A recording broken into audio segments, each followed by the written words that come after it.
Welcome back. Let us go through the question. The speed time graph of a particle moving along a fixed direction is shown in figure. Often the distance traversed by the particle between t equals to 0 to 10 seconds. What is the average speed of the particle over the intervals in A and B? So this is a speed time diagram, and in case of a speed time diagram, we can find out the distance traveled by finding out the area, right? As this is a triangle, we can find out the distance traveled by finding out the area of this triangle, and we know that area of a triangle is half into base into height.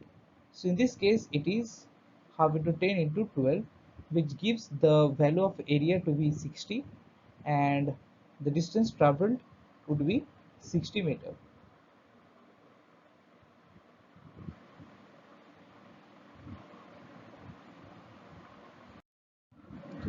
The particle has traveled a distance of 60 meter from t equals to 0 second to 10 seconds. The average speed of this over this interval is 60 by 10, which gives the value of 6. That means V average is 6 meter per second. Now we need to calculate the same thing for t equals to 2 second to 6 second. And again, what is the average speed of the particle over the intervals in A and B?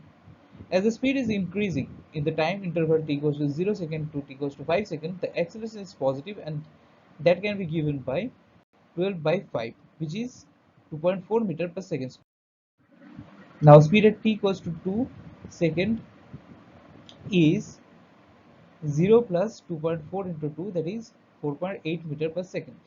Speed at t equals to 5 second is 15 meter per second, and t1 is 5 minus 2, that is 3 second, and distance traveled in interval t equals to 2 second to t equals to 5 second is denoted by S1. So S1 is calculated from the formula ut plus half at square, and it is coming to be 25.2 meter. Acceleration is negative after t equals to 5 seconds, but has the same magnitude, that is 2.4 meter per second square. But in this case, the sign is negative. And the speed at t equals to 5 seconds is 12 meter per second, which is denoted by u2, and t2 is 6 minus 5, that is 1. Now again the distance traveled would be calculated by the same formula, and it is coming to be 10.8 meter. So the total distance traveled from t equals to 2 second to 6 second is s1 plus s2, which is 25.2 plus 10.8, that is 36 meter. And the average speed over this interval is s by t1 plus t2, which is 36 by 3 plus 1, which gives the value 9. That means V average is 9 meter per second.